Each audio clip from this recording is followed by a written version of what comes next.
Amigos, muito boa noite a todos vocês, saudações rubro-negras a todos. Muito obrigado a você aí, companheiro rubro-negro e anti-rubro-negro que vai participar comigo desse debate. Muito obrigado a você aí, companheiro rubro-negro e anti-rubro-negro que vai participar muito desse vídeo. Obrigado a você, companheiro rubro-negro e anti-rubro-negro que tem participado muito dos nossos debates, das nossas lives. É muito importante a participação de vocês, uma vez que, vocês sabem disso, todos os meus vídeos, todas as minhas lives são realizados, todas as atividades do canal são realizadas com base na participação de vocês. Obviamente que eu preciso escolher algumas pautas, mas são vocês que ditam no andamento dos vídeos e das lives o que é e sobre o que nós vamos falar. Então, muito obrigado a todos vocês pela participação muito especial nas atividades aqui desse canal. Eu queria pedir a você para se inscrever, é verdade, para deixar o like no vídeo, mas queria pedir a você também para poder me acompanhar lá no Instagram, através da conta @FernandoGilGil e da conta que eu tenho com a minha filha, @FlamíliaGil. É muito importante porque na medida em que você me acompanha, eu estou sempre postando lá nos stories as novidades de vídeos e lives que eu acabo realizando aqui no canal. Isso sem falar também nas atividades lá na Roxinha. Eu não posso falar o nome aqui, mas você bem que poderia baixar a Roxinha para que entenda exatamente o quão divertido está sendo as nossas participações ao vivo ali, as lives que eu tenho feito lá, sempre em ambientes lúdicos, com reações, inclusive lives até de ambientes os quais eu participo. Na Night, tem o quadro Gil na Night, teve o quadro Gil no Carnaval. Hoje mesmo, sexta-feira, vai ter uma live lá na Roxinha, direto da Intendente Magalhães, desfile das escolas de samba. Então, muito importante que você esteja lá. Para quem não sabe, hoje tem os desfiles da série prata e da série bronze, então você vai se divertir bastante com as minhas incursões ali na Intendente Magalhães, da Night, enfim, acho que você vai gostar. É uma plataforma que eu não priorizo, mas que me dá um pouco mais de liberdade para poder postar ali os meus conteúdos. Bom, meus amigos, é o seguinte, vocês sabem que hoje é sexta-feira, o Flamengo só joga na terça-feira, portanto, eu acho que esse mês de janeiro, esse mês de fevereiro, foram meses onde nós tivemos certa tranquilidade emocional. Por que eu estou dizendo isso? Porque as atividades respectivas ao futebol do Flamengo costumam ser bem tensas, são atividades que nos desgastam muito. Mês de março, eu tenho certeza, as emoções vão começar a serem mais fortes, e a partir daí os debates, aqueles, eu diria, mais tensos, aqueles debates assim mais substantivos, sob o ponto de vista do conteúdo também, mas do agravamento dos resultados negativos, tomara que positivos também, é sempre essa a nossa esperança, vão começar a acontecer quando o Flamengo descobrir quais são os adversários da sua fase de grupo da Libertadores, quando nós já tivermos então ciência do time que nós vamos ter no primeiro semestre, quando se findará a janela, o prazo de inscrição de jogadores para essa primeira fase do ano, para o primeiro semestre do ano. E nós ainda acalentamos algumas expectativas de contratações e ainda ficamos um pouco temerosos de perder jogadores até que essa janela se finde, até que se expire o prazo para essas inscrições. E o Flamengo, como vocês sabem, ainda está atrás de alguns jogadores para algumas posições. Eu queria aqui conversar com vocês sobre algumas coisas que eu acredito sejam muito importantes para que nós reflitamos. Primeiramente, a necessidade que realmente nós temos de contratação de um zagueiro. Nós sabemos muito bem que os nossos zagueiros são bons defensores da área, são bons defensores da nossa baliza, mas que não são bons construtores. Nessa matéria, meus amigos, nós temos que mudar muito, nós temos que melhorar bastante. Eu quero aqui te chamar a atenção para o primeiro gol do Flamengo na partida de ontem, o gol do Pedro. Aliás, um golaço do Pedro. Você vai ver que teve uma bola na área do Flamengo E a bola, ainda bem, foi parar nos pés do Ayrton Lucas, que teve a tranquilidade de parar a bola sem se preocupar muito com, eu diria, a blitz que os jogadores do Bangu fariam, obviamente, dentro da área, tentando recuperar a bola, e ainda mais numa zona perigosa que era a área. E ali o companheiro Ayrton Lucas parou a bola, teve a tranquilidade de olhar para frente, viu o De Arrascaeta, que por sua vez matou a bola e lançou a bola para o Pedro, que fez aquela jogada magistral, gol do Flamengo, golaço. O que é aquilo ali? Aquilo ali é uma jogada de transição ofensiva que emanou da tranquilidade de um dos membros da nossa zaga, se você assim considerar a nomenclatura antiga.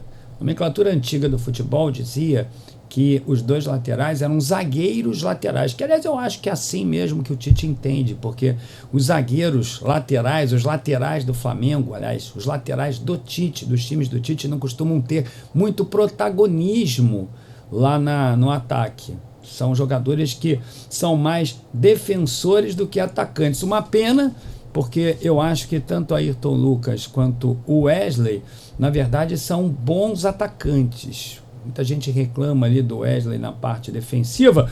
Inclusive, às vezes eu até acho injusto, vocês conhecem a minha opinião, porque em grande parte das vezes, quando o Luiz Araújo não está em campo, ele fica sempre ali no mano a mano, então no 1 contra 3, ele mesmo, 1 contra 3 atacantes do time adversário. E como é ali a zona da bola, que naturalmente é bastante observada pelo torcedor, ele acaba sendo motivo de críticas, mas no meu entendimento participa muito bem no ataque. Mas os laterais do Flamengo, para o Tite, aliás, de qualquer time do Tite, são realmente considerados mais defensores do que jogadores ofensivos. É assim que eu vejo, não tem muito protagonismo, como eu falei, no ataque. Então é o seguinte, meus amigos, aquela jogada ela emana de uma transição ofensiva muito rápida, porque se aquela bola, eu tenho certeza, parasse no pé do Fabrício Bruno, parasse no pé do Léo Pereira, eu não tenho nenhuma dúvida que eles iam dar um bicão lá para frente, que eles iam quebrar aquela bola e dificilmente a bola então pararia com tanta precisão nos pés do De Arrascaeta, que também teve a tranquilidade e a sua habitual genialidade para poder lançar o Pedro. Eu não tenho nenhuma dúvida disso. Então, isso é só para você entender como é importante realmente que você tenha zagueiros mais habilidosos e que estejam mais tranquilos quando a bola pare nos seus pés, justamente para poder iniciar um processo que pegue ali o adversário de surpresa. E nenhum desses nossos dois zagueiros tem. Também tem aquele problema da construção inicial de saída de bola, quando ela vai para a linha de fundo e é tiro de meta. Para o Flamengo também existe aquele problema. Os zagueiros ficam muito desconfortáveis realmente quando recebem a bola e são acossados por um adversário. Na maior parte das vezes tocam a bola entre eles, ou então atrasam para o goleiro ou dão um bicão lá para frente, sequer tem a tranquilidade de parar, girar em direção ao gol adversário e caminhar com a bola e ofertar ao time um passe mais tranquilo. Portanto, realmente o Flamengo precisa bastante de um zagueiro, e esse zagueiro, pelo que estão comentando, obviamente já virou uma novela, eu diria assim, mais polêmica, mais cuidadosa, uma novela, eu diria assim, mais enfadonha até do que aquelas séries mexicanas que nós assistimos por aí, que é a do Léo Ortiz.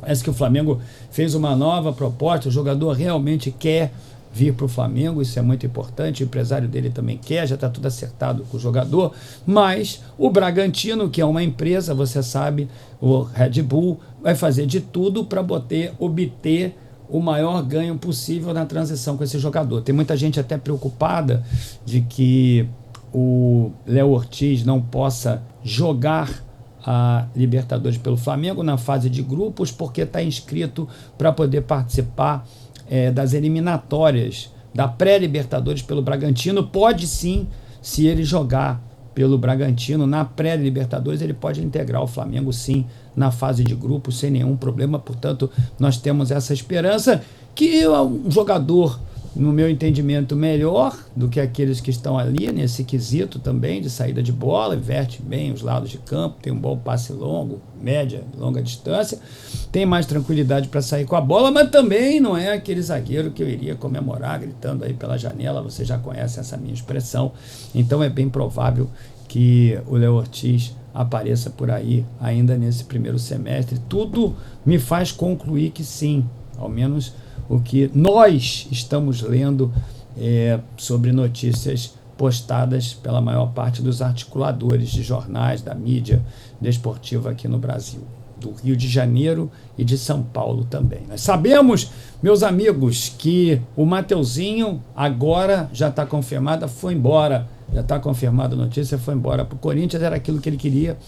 O Botafogo, você sabe, queria também um jogador, mas ele não quis jogar no Botafogo de jeito nenhum. Eu estava até comentando isso com um amigo botafoguense fanático e que acompanha as notícias sobre o clube, sobre esse interesse do Botafogo. O Botafogo realmente lutou pelo Mateuzinho. O Mateuzinho não quis ir para lá, não sei porquê, quis ir para o Corinthians. Tem pessoas que dizem que o pai dele é corintiano, eu não sei dessa informação, mas apesar de já ter falado algumas vezes com o pai do Mateuzinho, você sabe disso, mas eu não sei se o pai do Mateuzinho é corintiano ou não, mas ele acabou escolhendo realmente o Corinthians. Eu não sei se melhor para ele, porque ele não iria para um rival direto nosso aqui do Rio de Janeiro, foi para um rival nosso lá em São Paulo, mas de qualquer maneira rival, e o Flamengo, me parece, obteve 26 milhões nessa venda, vai ficar ali com uns 17 milhões, parece que o Londrina, que é o clube que é o detentor junto com o Flamengo tem 70% do passe, acredito eu, do Mateuzinho, e o Londrina tem 30%, vai render por aí, por volta de uns 17, 18 milhões para o Flamengo, talvez entre 15 e 17 milhões. Isso aí realmente é muito importante, por 60% dos direitos econômicos do jogador. Impressionante isso, porque eu não imaginava que o Mateuzinho realmente valesse tanto, mas aos olhos do Corinthians vale. Então o Flamengo vai ficar aí com 15, 17 milhões, o Londrina vai ganhar 6 milhões e alguma coisa pelo Mateuzinho, que é um jogador que realmente a torcida do Flamengo nunca gostou de fato. Eu conheço muito poucos rubro-negros que valorizaram a passagem do Mateuzinho por aqui. Eu realmente sou um deles, agradeço bastante a contribuição do Mateuzinho. O que me achou, o que eu fiquei bastante curioso com isso tudo é sobre realmente ele querer ir para o Corinthians, e essa negociação também, fico eu pensando aqui, se o Flamengo se cercou de garantias para poder receber do Corinthians. Eu quero pedir desculpas aí a você, torcedor do Corinthians, mas você sabe muito bem que eu tenho razão quando falo que negociar com o Corinthians é temerário. Tem muitos corintianos amigos que me seguem aqui, quero mandar um abraço para todos vocês, mas vocês sabem muito bem a situação pela qual o clube de vocês passa, sem nenhum crédito no mercado, também com uma dívida astronômica e com problemas com outros clubes com relação ao pagamento de jogadores. Então não sei o que o Flamengo fez, não sei quais foram as garantias que o Flamengo conseguiu reunir com o Corinthians de que realmente iria receber. Eu não sei nem se o Corinthians tem garantias para poder ofertar ao Flamengo para que realmente nos torne seguros de que vamos receber essa importância pelo Mateuzinho, e nem tampouco também sei qual é a segurança que o Mateuzinho vai ter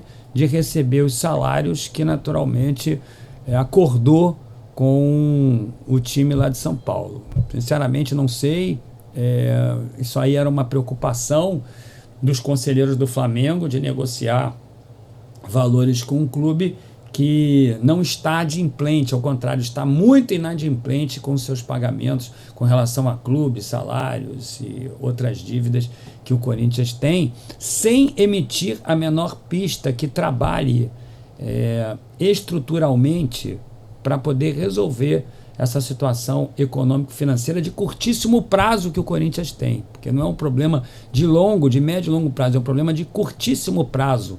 Ou seja, os problemas que o Corinthians enfrenta, eles já estão acontecendo. Nada contra a instituição, é rival nossa, mas não é nada contrário. Nós sabemos que isso existe, pronto. E o Mateuzinho está indo lá para o Corinthians, a negociação está findada. Uma outra novela que era muito importante que nós refletíssemos era sobre o Thiago Maia. O Thiago Maia é um jogador que tem características que outros jogadores do Flamengo não têm. Hoje, no vídeo da tarde, elogiei muito um jogador que eu já elogio há muito tempo, que é o Vitor Hugo. Eu já falo do Vitor Hugo há muito tempo e vocês sabem disso.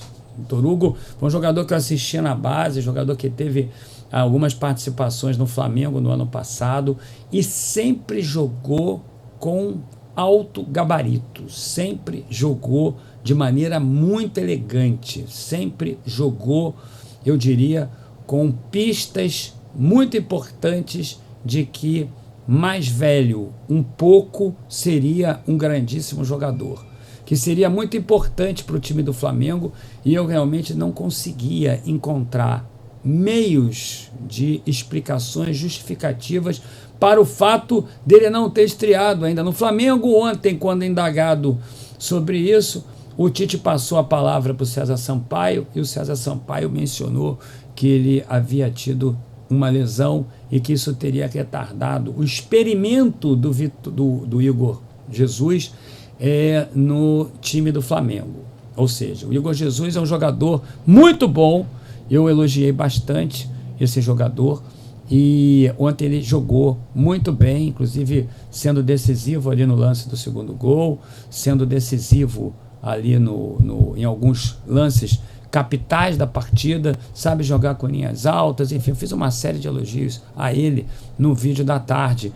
Lembrando a vocês que nós temos o Vitor Hugo também, que no meu entendimento entrou muito bem ontem no jogo, numa posição que é ocupada pelo De Arrascaeta, lá na frente do ataque, um pouquinho atrás do Gabigol, que foi com quem ele jogou a maior parte do jogo ontem, quando ele esteve dentro de campo. Então o Vitor Hugo também muito importante, mas eles dois não têm a mesma característica do Thiago Maia, assim como não tem o Pulgar também a mesma característica do Thiago Maia, que é aquele jogador que precisa entrar dentro do campo para poder aniquilar ali uma jogada adversária, que entra ali no campo para anular qualquer articulação do time adversário, que é um jogador que joga com muita raça e tem muita experiência também. Não tem nenhum volante desse ali no Flamengo, e eu quero aqui mais uma vez lamentar muito uma possível venda do Thiago Maia para o Internacional. O Flamengo quer receber 5 milhões pelo jogador.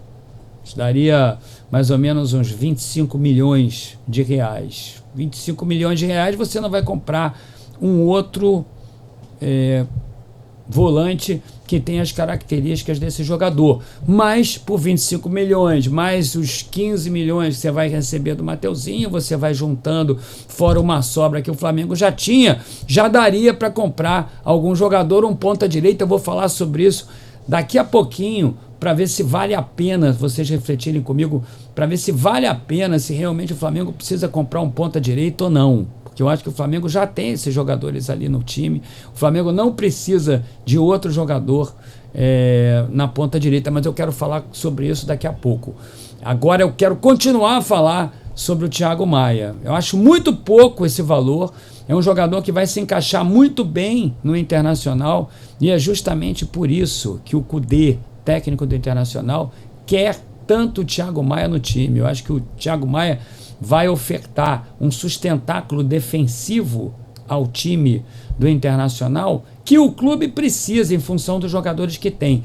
O Internacional, você sabe, está contratando vários jogadores para o ataque, já contratou vários jogadores para o ataque, tem um até que vai chegar, que é o Borré, e você sabe muito bem, companheiro rubro-negro e anti-rubro-negro, que torna-se um time perigoso. Ontem chegaram para mim e perguntaram sobre se eu estava achando que o Internacional seria o time que melhor praticava futebol no Brasil nos dias de hoje. Eu falei que ainda era muito prematuro julgar. Disse também que o Internacional sempre inicia o ano como favorito para poder conquistar vários títulos, e o que nós vemos no final do ano é que não conquista título nenhum, sem querer fazer qualquer pilhéria com o torcedor do Internacional, que eu também não tenho nenhuma dúvida, sejam meus amigos e vêm sempre aqui também para participar das minhas lives e vídeos, mas vocês sabem que isso é uma verdade, que o Internacional todo ano inicia uma temporada como favorito a conquistar algum título e acaba o ano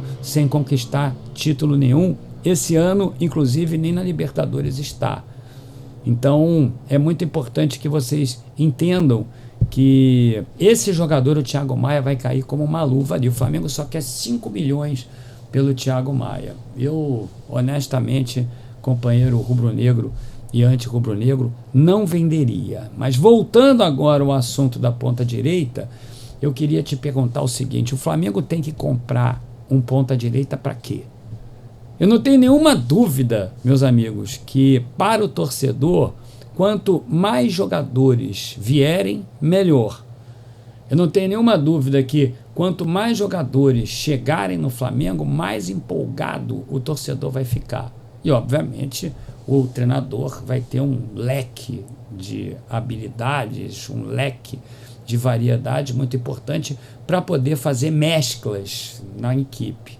Mas aí eu queria te perguntar também, seria o Tite um técnico tão inovador assim? As substituições que o Tite faz, elas mudam o sistema tático da equipe? Ou ele faz substituições dentro das ideias centrais que ele tem a respeito do time, da filosofia que ele tem de futebol? Eu nunca vi o Tite mudar o time da água para o vinho. Sempre faz as suas mexidas, as suas substituições, centrado na sua ideia sobre o jogo, dentro da sua filosofia, dentro dos seus mecanismos. Portanto, eu não sei se jogadores com mais variedades iriam realmente mudar o panorama do jogo do Flamengo com o Tite como treinador. É assim que eu vejo. Você nota claramente o que aconteceu ontem. Ele substitui sempre ali. Ontem até fiquei animado porque ele deixou o Pedro no campo quando o Gabigol entrou, mas 2 minutos depois substituiu o jogador. E aí você vê que o time ficou igualzinho. Matheus Gonçalves foi jogar ali pela direita, saiu o Luiz Araújo, o Cebolinha acabou saindo, entrou ali o Bruno Henrique. O time continuou a jogar dentro de um 4-3-3 com o Vitor Hugo ali no centro, entre os dois jogadores da segunda linha. Entrou o Ryan Lucas, o Gerson também estava ali dentro do campo. Ou seja, ele vai promovendo as substituições sempre de acordo com a filosofia central. Será mesmo que um jogador com outras características cairia bem ali na ponta direita? Iria mudar em quê? Porque ele já tem um agudo, que é o Luiz Araújo. Ele já tem o De La Cruz, que pode jogar ali pelo corredor interno, ou seja, entre o zagueiro e o lateral. Ele já tem ali o Matheus Gonçalves, que pode jogar pelo corredor interno e pode jogar também pela beirada do campo. O Matheus Gonçalves pode jogar ali. Nós temos o Gerson também, que pode ocupar aquela meia direita. Nós temos o Bruno Henrique, que também pode entrar ali pelo lado direito. Nós já temos o Cebolinha, que pode entrar pelo lado direito. Será mesmo que o Flamengo tem que despender mais recursos para contratar um ponta-direita? E aí eu quero te perguntar, quem seria esse ponta-direita? Considerando também que se ele quiser montar um 4-3-3 sem o losango do Dorival, ele pode botar também o Gabigol ali como atacante de lado pela direita, incursionando ali por dentro da área, numa perpendicular. Ele pode fazer isso também. Então ele tem várias opções ali para jogar pelo lado direito. E eu não tenho nenhuma dúvida que ele não precisa de um outro jogador. Vai gastar esse dinheiro com outro jogador para quê? Me digam aí, vão deixando a sua opinião, porque é muito importante. Vão jogar dinheiro fora, vão contratar outro jogador com que intuito? Não é? Então, eu acho que o Flamengo continua a precisar de meias de criação, jogadores cerebrais, jogadores que possam arquitetar uma jogada de maneira muito rápida, jogadores que sejam muito habilidosos, que tenham soluções para problemas complexos em espaços curtos de tempo e de grama também, espaços dentro do gramado. situações que aparecem que somente os grandes gênios conseguem, como por exemplo o Oscar, poderia focar ali mais na contratação do Oscar, poderia guardar esse dinheiro para poder pagar mais caro por um jogador que seja um cérebro agora no segundo semestre, como o Claudinho, apesar de nunca ter jogado também com camisa pesada, mas a esperança é que o Claudinho viesse para cá e jogasse muito bem, como o Wendel também, que é sempre uma possibilidade de vir para o Flamengo e nunca chega, ou seja, que o Flamengo guardar esse dinheiro para a posição que realmente precisa ter dentro do campo, que é essa de meia de criação, e não ficar comprando jogador para a ponta direita. Vocês sabem, prestem atenção na reflexão que eu fiz aqui com vocês, que vocês vão ver exatamente o que eu tenho para te dizer, não é? Pô, tanta gente ali, o Gerson, o De Arrascaeta também joga ali por aquele lado, pô, tem o Matheus Gonçalves, porra, tem o Luiz Araújo, tem ali o Bruno Henrique, pode jogar pela direita, tem o Cebolinha, pode jogar pela direita. Caramba, tem tanto jogador ali, por que é que vai comprar um outro jogador? Né? Então, nesse momento, o torcedor precisa raciocinar e entender que a chegada de jogadores é sempre muito importante e entusiástica também, mas é preciso que esses jogadores cheguem para as posições certas dentro de campo. No meu entendimento, você deixa aí teu comentário, uma posição certa, eu não tenho nenhuma dúvida, seria a de meia de criação. O Flamengo precisa de 2 para poder substituir tanto o De La Cruz quanto o De Arrascaeta. Posição nevrálgica, é temerária a situação do Flamengo, porque quando chegar perto da Copa América, nós vamos perder esses 2 cérebros dentro do campo, porque o Everton Ribeiro já foi embora, então tem que comprar urgentemente. Por falar em Copa América, os clubes estão unidos. Tá aí a Leila fincando posições junto com o Flamengo, a Leila se enfileirando ali junto com o Flamengo na tentativa de mudar o calendário que foi projetado pela CBF esse ano. Um absurdo esse calendário de continuar o futebol enquanto a Copa América está acontecendo. Isso é um verdadeiro absurdo, principalmente para times que investem bastante, que premiam o torcedor brasileiro, que prestigiam o campeonato, os campeonatos da CBF, da Conmebol, inclusive com jogadores que de fato sejam muito bons e que façam parte das seleções dos seus países, como é o caso do Flamengo, como é o caso do Palmeiras, ou seja, essa daí então a devolutiva positiva que a CBF dá para quem investe no futebol, ou seja, vai privilegiar quem não investe, vai privilegiar quem não tem uma boa gestão, e quem tem essa boa gestão, quem faz os investimentos para poder abrilhantar os campeonatos da instituição, vai ser prejudicado?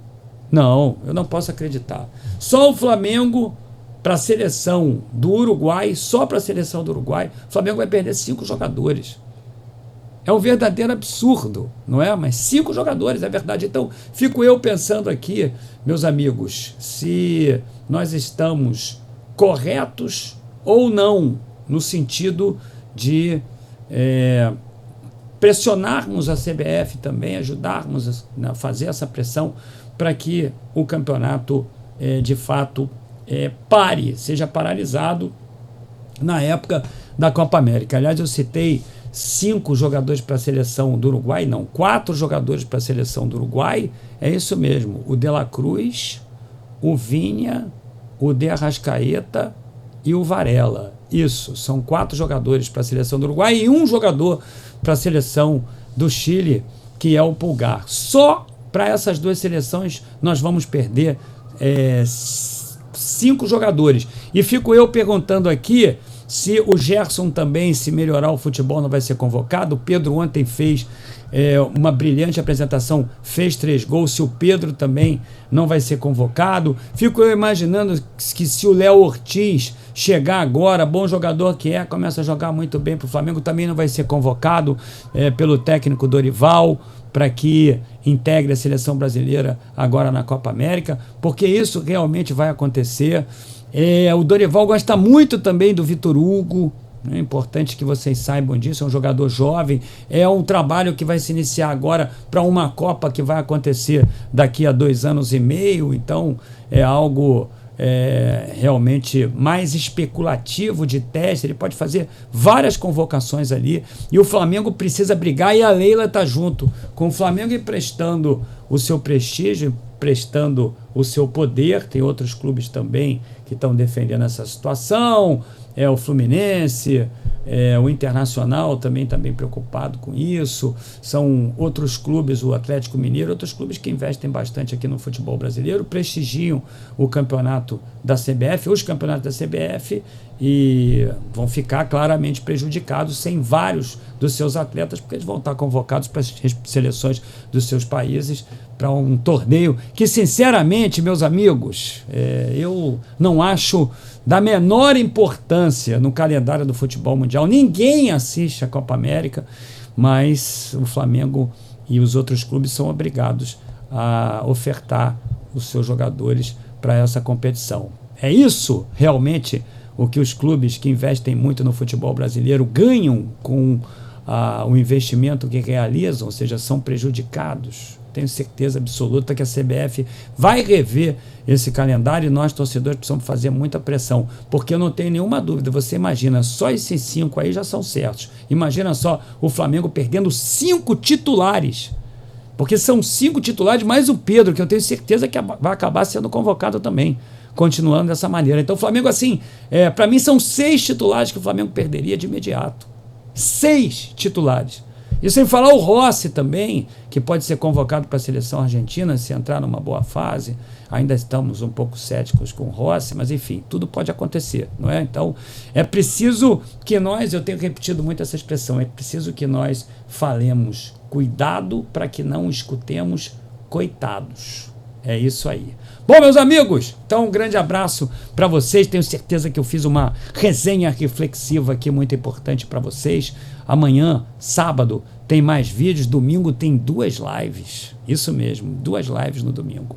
Tem uma de reação que eu faço questão de fazer do jogo Vasco e Botafogo e a outra live raiz, que é domingo, 10h30 da noite. Amanhã tem 2 vídeos aqui no canal. Tá bom? Grande abraço a você, se inscreva aí, deixa o like, porque o like, meus amigos, vai ser sempre muito importante para que você contribua muito para o crescimento do canal. Então, até amanhã. Saudações rubro-negras, um grande abraço para você, meu amigo. Boa noite de